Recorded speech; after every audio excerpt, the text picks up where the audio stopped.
¿Cómo están? Una semana más del programa de la región al mundo. Soy Paulina Astroza, directora del Centro de Estudios Europeos de la Universidad de Concepción y bajo la cátedra Jean Monnet de la Unión Europea, bueno, emitimos este programa de análisis internacional. Hoy día hablaremos de comercio, hoy día hablaremos del tema internacional, hablaremos de algunos tópicos que también tocan a nuestro país y a nuestra región.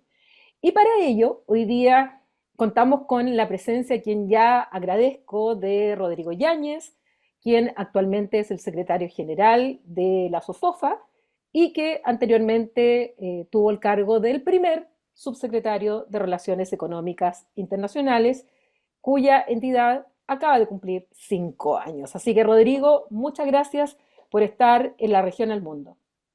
Hola Paulina, muy buenos días, gracias por la invitación y bueno, un saludo también a la región y a quienes también creen en esa proyección al mundo del Biobío.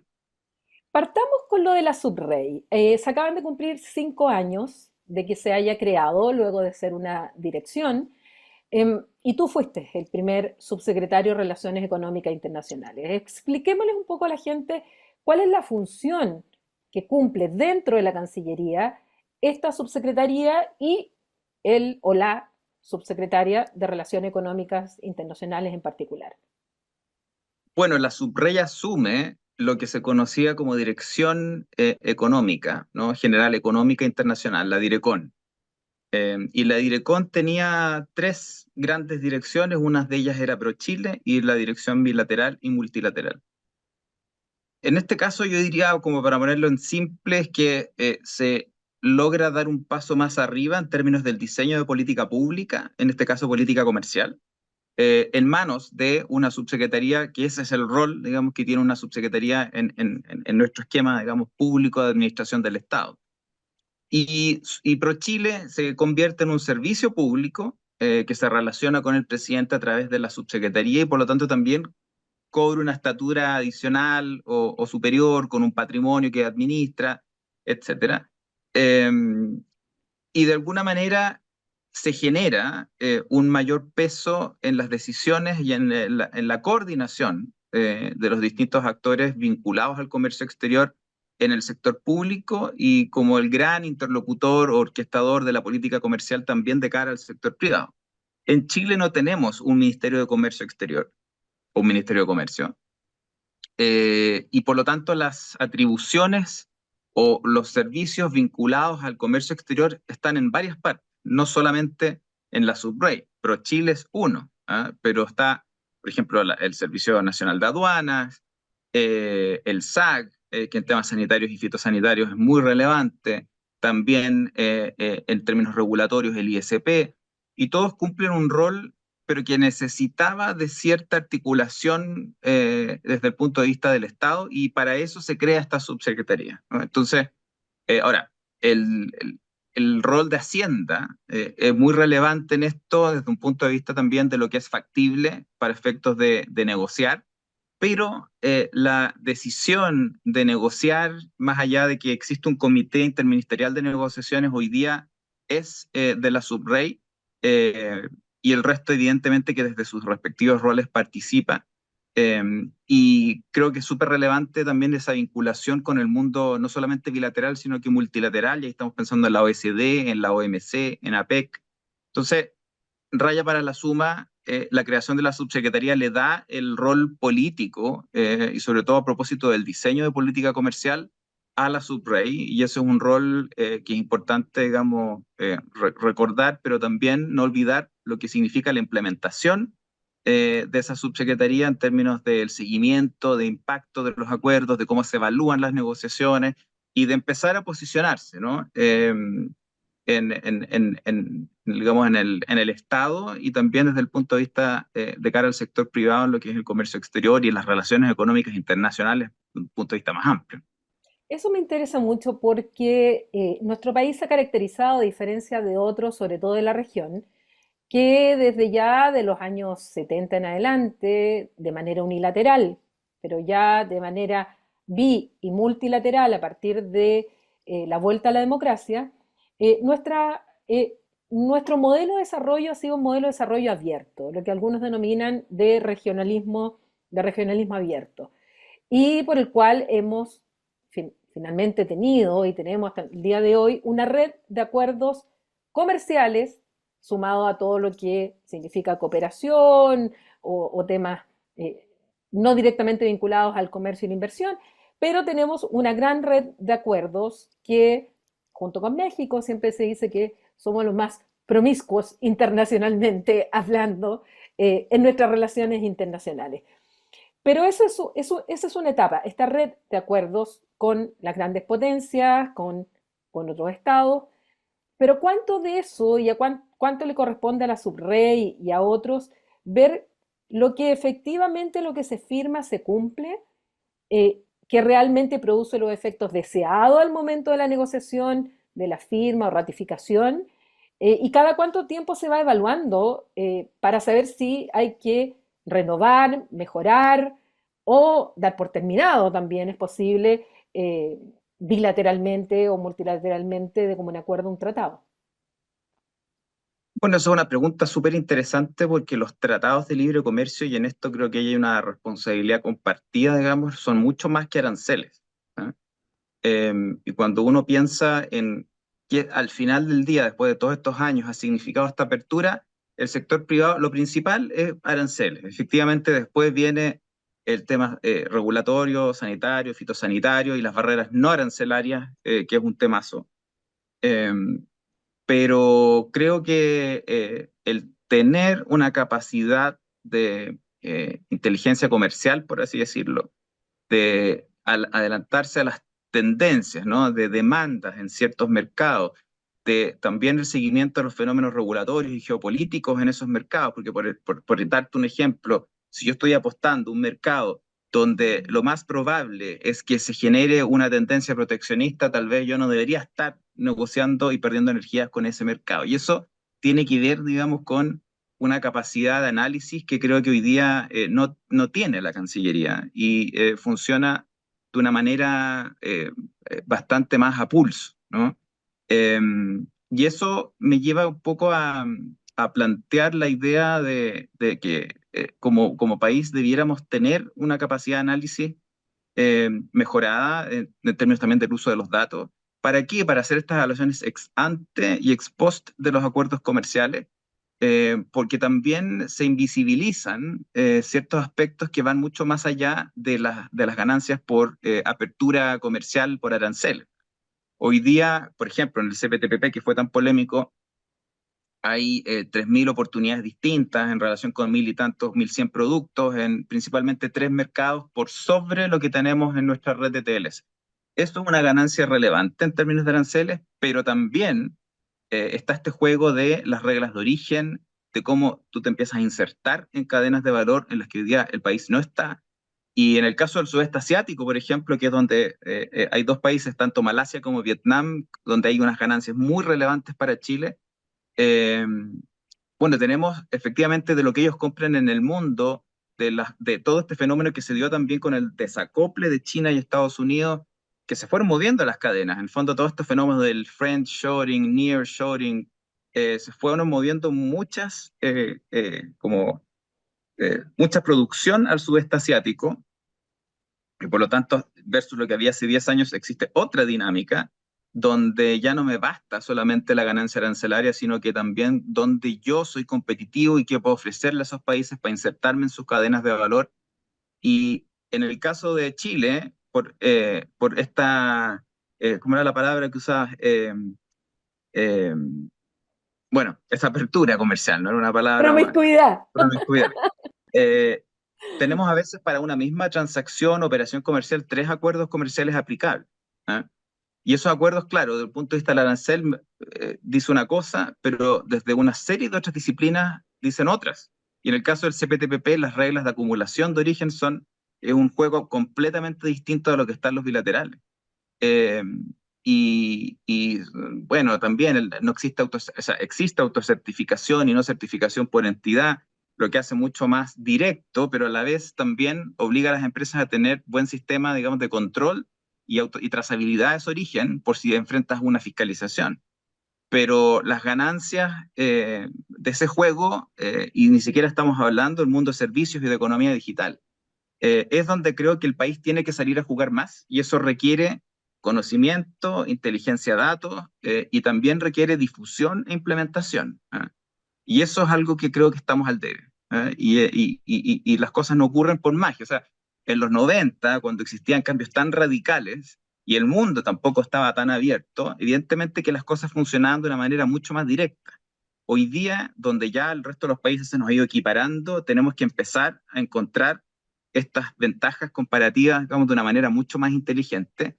Y esas ventajas ya están por sobre los aranceles y están en las reglas de origen, en el comercio de servicios, en la acumulación de origen, eh, y efectivamente en usar, y eso tiene que ver las comisiones administradoras de estos acuerdos, esas mejores herramientas para bajar las barreras no arancelarias que están siendo detectadas. Y el CPTPP, por ejemplo, también te da herramientas nuevas en esa cancha. Ahora, según lo que entiendo, habría por un lado una necesidad también, digamos, de lo externo, de leer bien el escenario geopolítico en el cual nos estamos moviendo. Es indudable que hoy día estamos ante un mundo eh, donde la incertidumbre viene ya a ser la certidumbre. O sea, si hay algo cierto, es la incertidumbre, donde se están jugando muchos escenarios geopolíticos, donde está habiendo un cambio en el sistema internacional y en las reglas del juego y también esto desde el punto de vista del comercio internacional. O sea, ver hoy día a una China pro eh, comercio tratando de llegar a la paz como sea en todas partes, pues necesita mercados abiertos, mares abiertos y que no haya ningún tipo de problema de barrera para poder exportar. Y por otro lado vemos a un Estados Unidos, lo vimos con Trump, pero también con Obama y lo hemos seguido viendo con Biden, bastante proteccionista.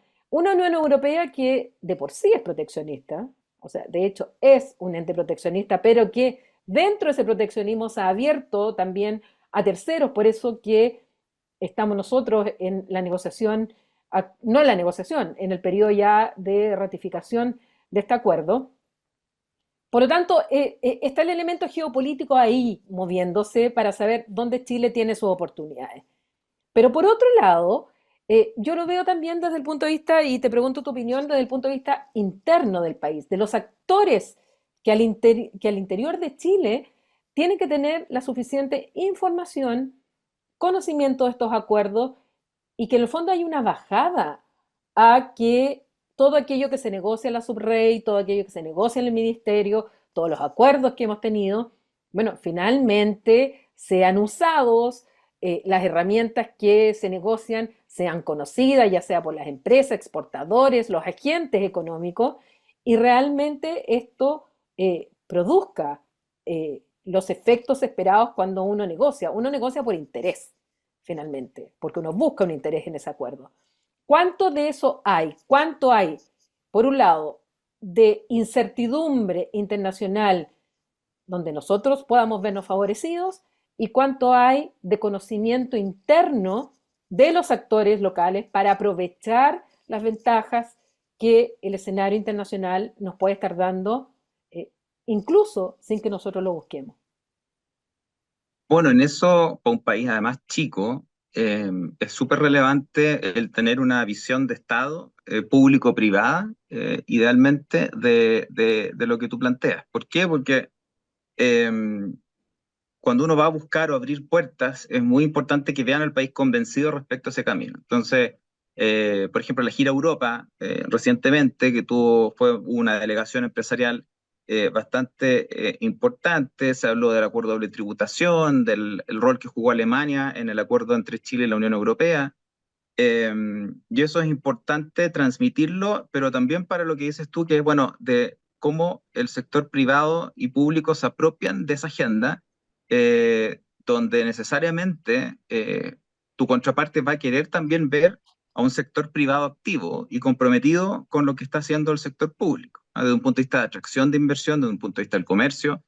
eh, y hoy día el escenario geopolítico es tremendamente complejo, donde Chile, el rol, digamos, que debiera seguir manteniendo es de pragmatismo, como un país pequeño, también buscar alianzas con países, digamos, que están en una situación similar, como Nueva Zelanda, Singapur, o otros países pequeños en Europa, como Irlanda, Dinamarca, etcétera, donde esa visión, y por eso, que obviamente tiene una escala mayor, pero el CPTPP es relevante geopolíticamente por eso, porque es un bloque que hoy día es uno de los principales, digamos, bloques económicos en el mundo, incluyendo al Reino Unido. Eh, pero claro, o sea, no está Estados Unidos, no está China, no está tampoco la Unión Europea, y es bueno que el país tenga estos huevos en distintas canastas. ¿Ah? Y eso creo que hoy día tiene una nueva frontera que tiene que ver con la India, que tiene que ver con los países del Medio Oriente, donde han empezado a llegar inversiones que antes no veíamos. El sudeste asiático revisitado, por así decirlo, porque tenemos misiones comerciales, embajadas desde hace muchos años, pero ha existido en los últimos 10 años también un reacomodo en el fondo de la producción en el mundo, y el gran capitalizador de eso ha sido el sudeste asiático, y eso es importante aprovecharlo. Y después ya también otros donde de verdad es absolutamente tierras desconocidas, como es África. ¿Ah? Que países como Brasil, por ejemplo, tienen una tremenda posición por razones históricas y culturales de vinculación con África, pero es un tremendo continente. Y por lo tanto, nosotros tenemos que ser bien ambiciosos, y en eso tener la energía y el tiempo de dedicarles cabeza, por así decirlo, a entender cómo funcionan las dinámicas del poder en esos países, de las decisiones comerciales, económicas, y ahí es súper relevante lo que te decía al comienzo, esa presencia y articulación público-privada, como se vio en los 90 en Chile a propósito del Asia-Pacífico, con el presidente Frei, digamos, y los empresarios abriendo esas puertas que hoy día nos han dado de comer, por así decirlo, por muchos años, pero que nosotros tenemos que tener esa mirada, digamos, resiliente respecto al comercio para un país pequeño, donde más allá de lo que queramos, en términos de comercio e integración, no se va a dar el caso de la Unión Europea entre los países de la región, y la integración creo que va a ir más por el lado energético, logístico, digital, ¿ah? Y en términos de bienes, claro, hay por hacer. ¿Ah? No es que hayan, pero ahí el tema principalmente es, bueno, no hay voluntad política tampoco de generar esa apertura, por ejemplo, de la acumulación de origen como lo hace el CPTPP. ¿Ah? No la existe ni en la Alianza del Pacífico, ni existe en el Mercosur. ¿Ah? De que realmente nos podamos integrar. ¿Ah? Y eso tiene que ver porque hay sectores nacionales que quieren ser protegidos, y por lo tanto nosotros en ese juego eh, estamos mucho más avanzados y nos conviene interactuar con otros lugares. ¿Ah? Eh, Así es que creo que ahí va un poco la línea de lo que hay que hacer, y de ser ágil, ¿no? En la toma de las decisiones, y más allá de lo revuelto que pueda estar políticamente el ambiente en Chile, este es un objetivo país. ¿Ah? Y creo que eso es lo relevante también de lo que ha decantado durante este gobierno en la mirada respecto de la política comercial. ¿Ah? ¿A quién le corresponde liderar esa, esa mirada o ese acuerdo público-privado para lograr eh, estar constantemente revisando lo que está pasando en el mundo y dónde poner las fichas? Pues estoy de acuerdo contigo en que una de las características que ha tenido la política exterior chilena, por lo menos hasta eh, el primer año del gobierno del presidente Boric, había sido el pragmatismo. Eh, Uno podía leer a colegas que ponían el acento en el pragmatismo. Bueno, ¿a quién le corresponde hoy día? Eh, en definitiva, liderar, porque así las cosas, sin liderazgo, la verdad es que cuesta muchísimo más. Bueno, quien maneja las relaciones exteriores es el presidente de la República, digamos, constitucionalmente, y él es quien da el tono, ¿no? De hacia dónde va el país. En términos de política comercial, eh, ese tone at the top, digamos, tiene que existir. ¿Ah? Y por supuesto que el canciller, la subrey y el Ministerio de Hacienda tienen un rol muy relevante, eh, justamente en dar viabilidad a estas negociaciones, en el fondo a lo que ocurra, a la evaluación, a la implementación y a la difusión. ¿Ah? Pero claro, o sea, el fondo, el camino lo traza el presidente y claro, el tema este de las políticas de Estado es un concepto que es bien, yo diría, como manoseado, ¿no? Pero, porque hay discusiones respecto de lo que es y no es política de Estado. Pero efectivamente creo que por mucho tiempo la política comercial y la apertura de Chile en los últimos 30 años se pretendió desdibujar de lo que era una política de Estado. ¿Ah? Y necesariamente, porque efectivamente los énfasis que se pueden dar, por ejemplo, cuando el gobierno reabre la negociación con la Unión Europea, ¿no? Para poner ciertos énfasis políticos en torno a política industrial. O sea, esa política industrial, digamos, es la misma que se viene haciendo por distintos gobiernos en Chile a propósito de, por ejemplo, lo que se conoce como el lithium coal, que es esta venta, digamos, a precios preferentes de litio a cambio de transferencia tecnológica o desarrollo productivo en torno al litio, ¿no? De otras industrias. Eh, y bueno, si ese era el tema, entonces, bueno, no es necesario tirar todo por la borda, sino que en el fondo generar esas énfasis que puede tener cada administración, pero que en realidad no están ni por cerca de la necesidad de descolgar o desmarcar al país de esa apertura comercial. Y creo que esa es una realidad tan potente que el presidente Boric, yo creo que la entendió muy rápido desde que asumió la presidencia y es bueno que el país esté en el fondo por esa capacidad, o sea, perdón, por esa característica de país pequeño que tenemos, de aceitar, consolidar esas redes con países con los que, en fondo, tenemos intereses, pero que al mismo tiempo también les preocupa, digamos, esta crispación, digamos, entre las grandes superpotencias y les preocupa, digamos, la exposición que tienen, digamos, a esas grandes superpotencias. Y en el caso de Europa, como un tercero, digamos, en esto, creo que era muy necesario cerrar esa modernización porque Europa también está viviendo una transición en distintos ámbitos y nosotros tenemos que ser capaces de aprovecharla y tener las herramientas. Europa es un mercado además complejo, ¿no? Maduro, muy regulado. Y si nosotros queremos ser exitosos en ese 2.0 del comercio que incluye servicios, tenemos que tener las herramientas para pararnos, digamos, frente a la Unión Europea y eso es lo que hace este acuerdo. Ahora, en tu rol ahora de secretario general de la SOFOFA, ¿cómo la SOFOFA, bueno, la presidenta de la SOFOFA, Rosario Navarro, estuvo en la gira en Europa ahora? Eh, ¿Cómo ves tú que se está dando el diálogo entre el sector público, privado, en esta materia en particular? No me voy a meter a materia interna en otros temas de reforma tributaria y otros. Solo me quiero centrar en lo que es nuestra apertura, nuestras negociaciones con el exterior, nuestra apertura al exterior y nuestra búsqueda de mercado y de oportunidades fuera, más allá de solo mercado. Eh, ¿Cómo se ha dado esa vinculación entre la SOFOFA y el gobierno? Bueno, nosotros hemos sido muy activos y la SOFOFA ya y su directiva ha tenido dos reuniones, por ejemplo, con el canciller Van Claveren, para tratar, estamos muy involucrados en Expo Saca también, trabajando con Paulina Nasal.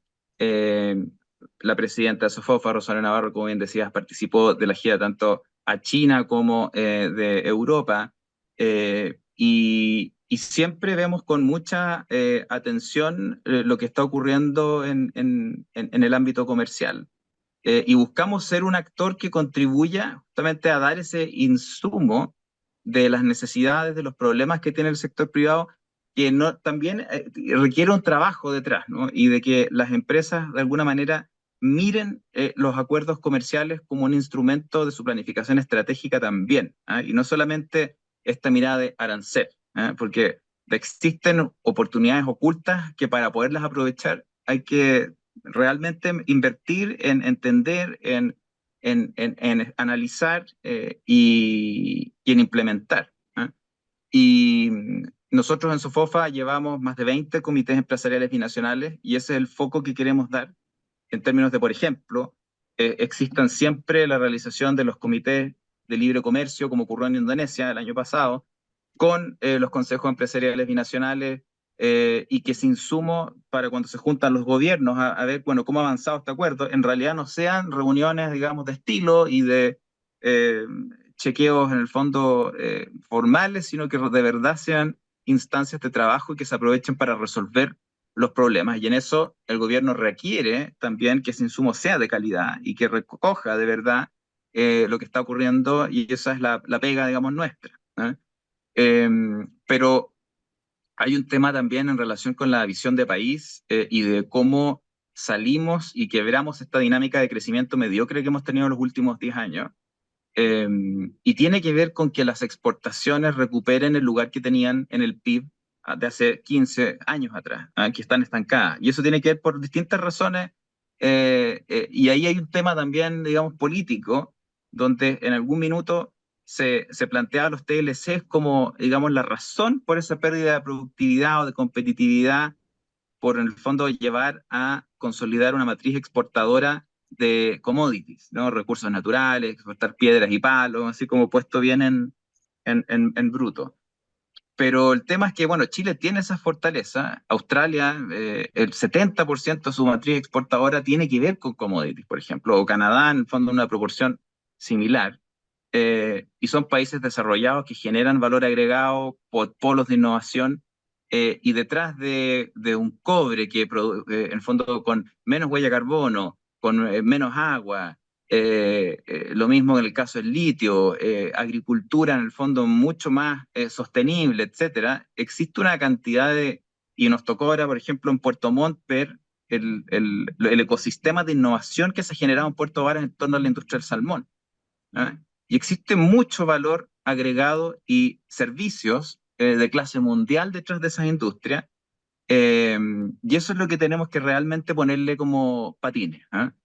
Para poder despegar. ¿Ah? Y Chile tiene esas fortalezas, y yo creo que, volviendo al punto principal, se pensaba que ese estancamiento tenía que ver con esta apertura comercial, pero creo que en realidad también falta, y eso ya es una tarea país, digamos, hacer la pega de movernos de manera más ágil hacia nuevos mercados y de implementar realmente los acuerdos y no solamente quedarnos los aranceles. ¿Ah?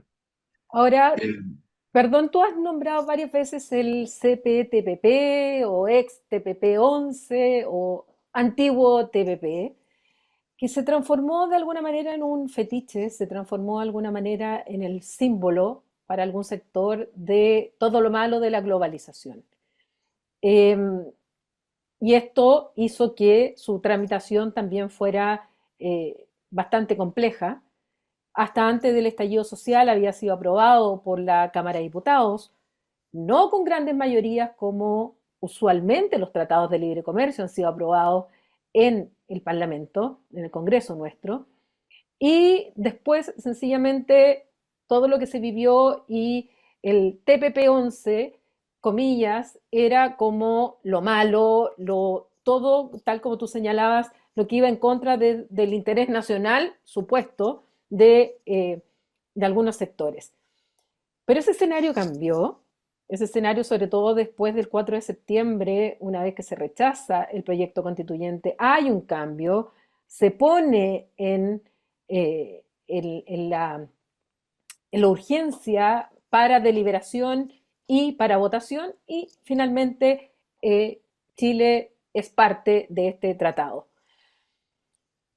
¿Tú crees que ese cambio en general se observa respecto de todas las negociaciones que nosotros podemos emprender ahora, que ya se pasó ese periodo de que uno no podía, bueno, aquí yo te digo, en la universidad, habiendo invitado un día a uno de los principales negociadores, Felipe Lopandía, sencillamente tuvimos que suspender la actividad porque estaba toda la universidad tomada en contra del TPP.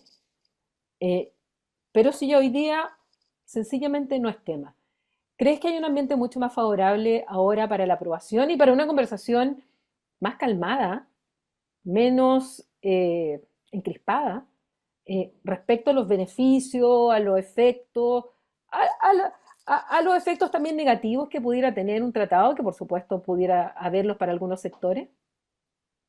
yo creo que sí, y afortunadamente, como se logró la aprobación del acuerdo, también hoy día, fondo, existe la evidencia de que a 3 años, digamos, de la aprobación no quedó ninguna de las hecatombes, ni menos de los 4 o 5 años desde que está en vigor para el resto de los países, que se decía que tenía el acuerdo. ¿Ah? Y más allá de que se haya intentado transmitir por todas las formas, digamos, lo que ocurría en Nueva Zelanda, lo que ocurría en Australia, en Canadá, de cómo era para ellos una herramienta de comercio inclusivo, de pensar en el futuro, el comercio, etcétera, acá en el fondo permeó justamente esa como captura de símbolo octubrista de Chile, ¿no? De esa apertura comercial que era una de las grandes culpables, digamos, del estallido, por así decirlo, como para resumir. Y creo que hoy día las personas ven que probablemente se polarizó innecesariamente esta discusión. Esto no ocurrió ni en Perú, ni en México, países de izquierda, mientras se aprobó el acuerdo. Este fue un caso único en el mundo. ¿Ah? Y eso tiene que ver con, el fondo, la instrumentalización, tal vez por razones políticas de ciertos grupos, de esto como un símbolo. ¿Ah? Porque efectivamente uno tiraba la hebra de esto y venía todos los otros demás. ¿Ah? Pero creo que una de las grandes, más bien ventajas o ganancias de haber pasado, digamos, por estos últimos 5 años, todos procesos constituyentes, etcétera, es que el país ha demostrado tener una capacidad de tomar decisiones razonadas, ¿ah? De que en el fondo impere el sentido común también, de no querer los extremos, más allá de ciertas manifestaciones de las personas, digamos, en disconformidad con ciertas cosas. Y creo que la política comercial es parte de lo que también quedó, digamos, en un espacio de, yo diría, como de encuentro. ¿Eh? Hay diferencias, por supuesto. Por ejemplo, la actual administración tiene y mantiene ciertas dudas de, por ejemplo, el sistema de solución de controversias inversionista-Estado. ¿Eh? Eh, pero eso, y se lo manifesté también a las autoridades del actual gobierno, tiene que ver con, bueno, si se tiene una mirada crítica de cómo ha funcionado, porque el sistema ha tenido problemas. ¿Ah? Ahora, para Chile tampoco es cierto que haya significado, digamos, una camisa de fuerza y que el país en el fondo lo hayan condenado una sola vez, fue término condenado, digamos, en una corte internacional sobre 6 casos. Y por lo tanto ahí también había otro mito urbano, pero bueno, esos énfasis se pueden dar también desde adentro, desde el sistema, y los dos sistemas también están, en el fondo el sistema, tanto desde el punto de vista de las reglas de un citral como desde el punto de vista de las reglas del CIADI, están en un proceso de reforma, ¿no? Y de mirar en el fondo, cómo el sistema se ha, digamos, desviado de su origen, y cómo mejorarlo. ¿Ah? Y esas discusiones había que tenerlas desde adentro, y nosotros también como país es bueno que exista ese debate, ¿no? Aquí no existen temas tabú, pero respecto del resto, yo diría que se ha avanzado a un lugar mayor de encuentro en que efectivamente habían exageraciones, y eso yo creo que se ha reconocido, y que estas son historias, digamos, de ganancia, y mientras no estemos unidos en torno a esos objetivos, vamos a perder oportunidades. ¿Ah? Y yo creo, veo en eso como un espectro, yo diría, mucho mayor al de antes.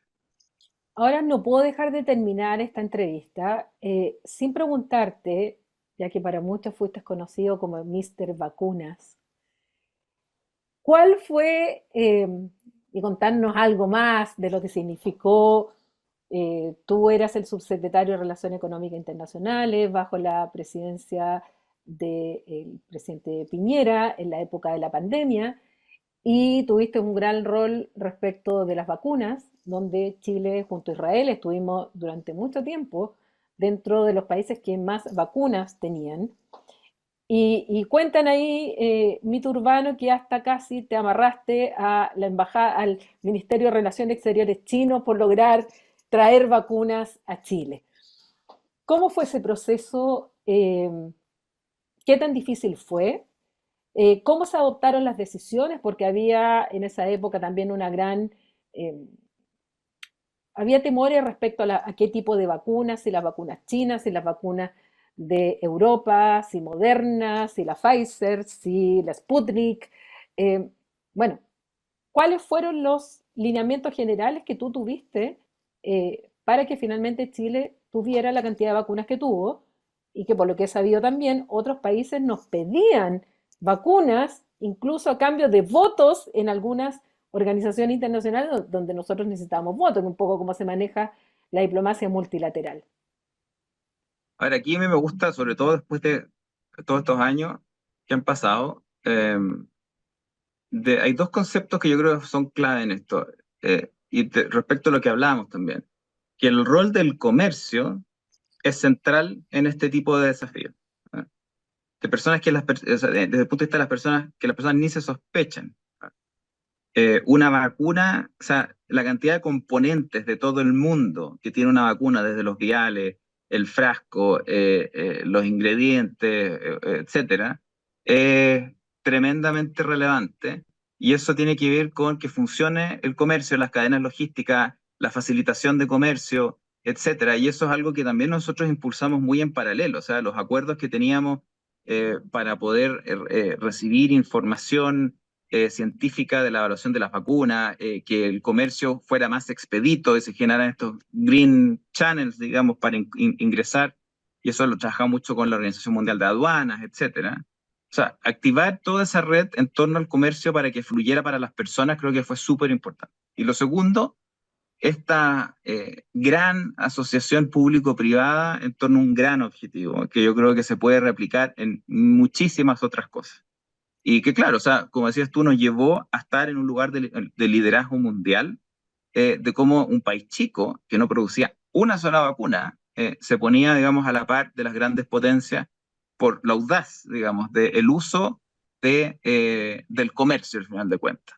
¿Ah?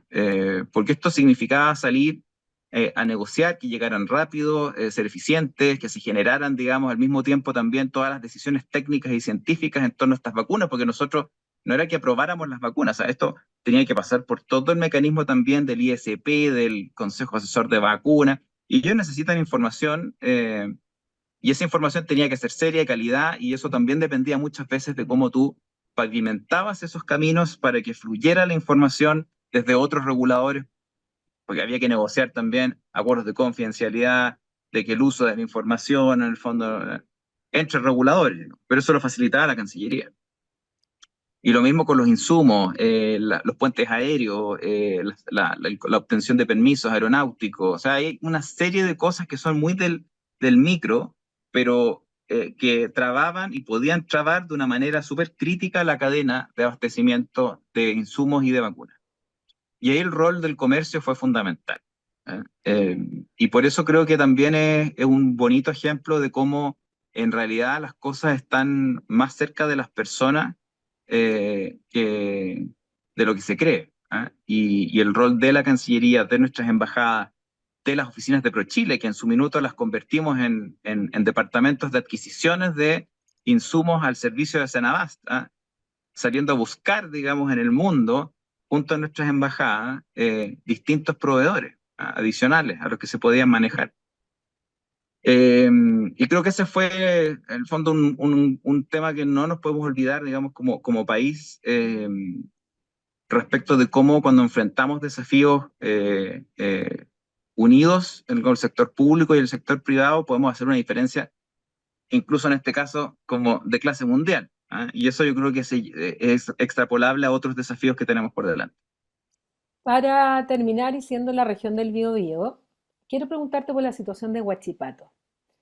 Bien se sabe que Huachipato es una empresa privada, pero de una gran raigambre aquí en la región del Biobío, el cual ha tenido una situación complejísima el último tiempo, sobre todo cuando, según cálculos, estaba perdiendo $1 millón diarios y que se plantea que el problema es la competencia china, el acero, las bolas de acero chino, y por lo tanto se empieza a exigir salvaguardias, es decir, subir los aranceles a la importación de acero y de las bolas de acero a Chile, con tal de lograr una cierta compensación, digamos, por el bajo precio de estos, y acusando también de dumping a China. Eh, Esa decisión finalmente se toma hasta el mes de septiembre, pero ¿cuánto soluciona el problema de fondo de Huachipato? Porque antes ya venía con problemas con el acero turco. Y el mundo aquí, la verdad es que se sigue moviendo. Eh, hay, ya sabemos que China ha respondido, y por otro lado también hay sectores dentro de la región del Biobío en el cual no están de acuerdo con que se haya tomado esta medida porque temen que las represalias comerciales de China los pueda tocar. Por ejemplo, los cereceros, todos los que están exportando cerezas desde aquí en la región, donde tienen un mercado en China. Y esto podría también ampliarse a otras áreas donde también acusaran dumping de los chinos y empezáramos también una suerte de escalada a través de estas medidas, y que la verdad competir con China es un problema cuando es nuestro principal comprador de cobre y nuestro principal ingreso. ¿Cómo ves el tema de Huachipato y la adopción de estas salvaguardias? Bueno, a ver, varias cosas. Uno, que estas son medidas que son parte de las reglas del comercio. Están establecidas en todos nuestros TLC, instrumentos de la OMC, y por lo tanto es parte de las reglas del juego. Ahora, dicho eso, tienen que ser invocadas de manera, y esa es la naturaleza de estas medidas, como excepcional. ¿Ah? Esa es su naturaleza, no permanentes. Y para poder concluir la aplicación de esas medidas es importante, en el fondo, tener un sistema sólido de análisis de datos y de información. Hoy día la Comisión Antidistorsiones, para resumirla, porque no se llama así, tiene un nombre harto más largo, pero en el fondo lleva a la Secretaría del Banco Central, está la Fiscalía Nacional Económica y el resto son ministerios o servicios como la aduana que están sentados en la mesa. Y en la decisión que hubo en este caso, hubo una votación dividida, ¿no? El Banco Central y la Fiscalía se opusieron por estimar que no existían antecedentes para concluir, digamos, la existencia de dumping, y el resto de los ministerios, digamos, y servicios consideraron que sí lo existía. ¿Verdad? Eso, en el fondo, que existan esas decisiones así de divididas y de, digamos, distantes entre sí, es malo. ¿Eh? Y desde un punto de vista también de lo que fue mi experiencia en la interacción con la comisión, creo que es importante también mejorar la capacidad de análisis de datos que tenemos para poder reaccionar a tiempo. ¿Ah? Y porque esta además es mucha información que llega en muy poco tiempo, muchos datos que hay que procesar y esto requiere una musculatura de economistas, digamos, muy importante. Y yo creo que eso es algo que hay que mejorar. ¿Ah? Eh, Ahora, y de hecho estuvo aquí en la SOFOFA la directora general de la OMC hace algunas semanas y fue un tema que conversamos de cómo podía la OMC efectivamente apoyar en mejores prácticas para efectos de institucionalidades, digamos, de defensa comercial. ¿Eh?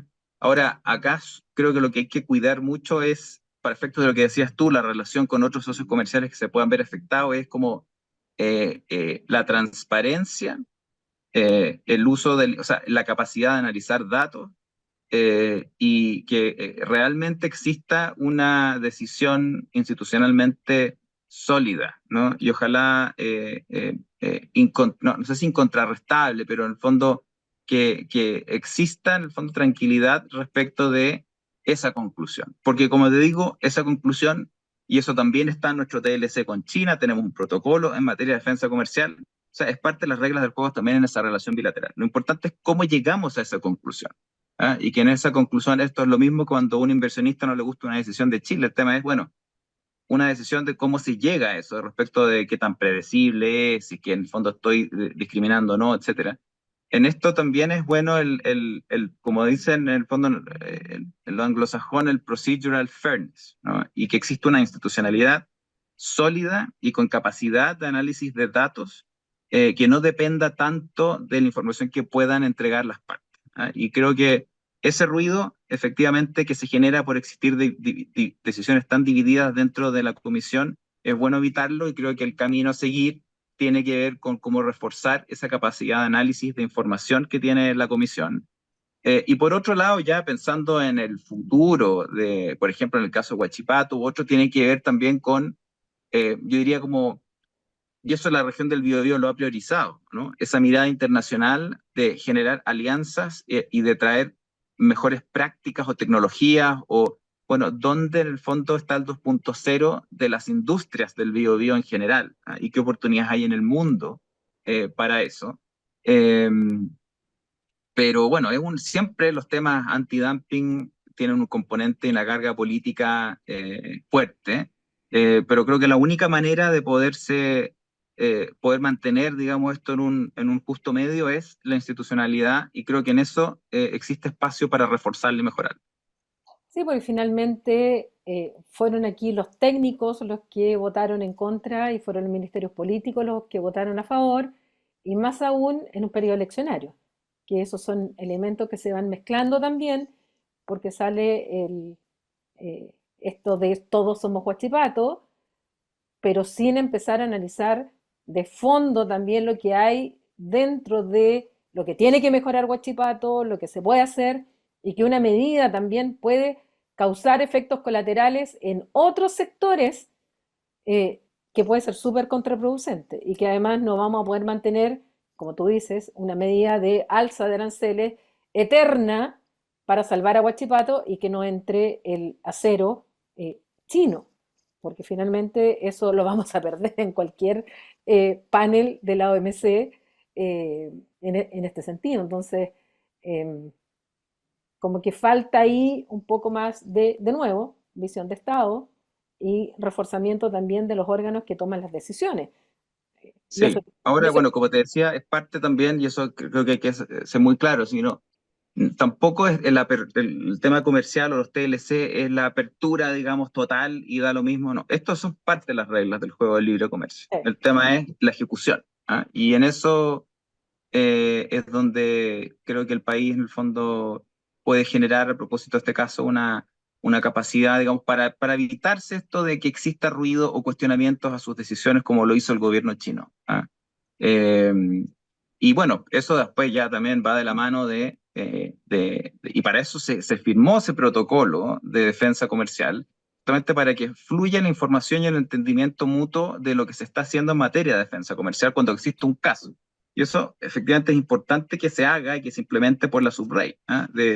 Entre socios comerciales importantes, en el fondo en los que existe también una relación de confianza, se puedan explicar, digamos, estas decisiones y que el Estado tenga, digamos, o el gobierno las mejores antecedentes para poder defender sus decisiones. así es. Bueno, Rodrigo, te agradezco muchísimo este tiempo. Abordamos varias materias vinculadas tanto a tu trabajo anterior como al actual, a la coyuntura, a temas que tienen que ver con el sistema internacional, como también lo local, que es un poco la idea de este programa de la región al mundo, del análisis de lo internacional, pero que también tiene efectos en lo nacional, regional y local. Así es que muchas gracias. Muchas gracias a ti, Paulina, y un gran saludo a todos y a todas quienes están hoy día mirando este programa. Bien, y ustedes saben, cada semana nos encontramos con nuevos temas de análisis internacional, con la coyuntura, pero también con temas más estructurales, atemporales, que son muy interesantes que conozcamos desde aquellos que saben. Así es que los espero la próxima semana en un nuevo capítulo. Hasta la próxima.